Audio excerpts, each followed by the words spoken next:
Hi, Ka-Jojo. Isa pang common real estate issue, yung foul play sa pagitan ng magkakapatid sa inherited property. So minsan, may mga kapatid na nagbebenta o nag-claim ng property na hindi lahat sumasang-ayon o may pinasok na fake documents para makuha ang share nila.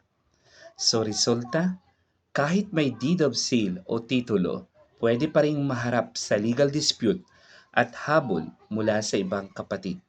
Payo ko bilang isang agent, tayong mga agent, kapag inherited property ang binibenta, siguraduhin lahat ng beneficiaries ay sumasang-ayon at may kompletong dokumento kung may duda.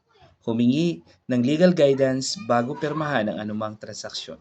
Sa real estate, kalinisan ng dokumento at transparency sa pamilya ang pinakamahalaga. Maraming salamat po, mga ka-Jojo.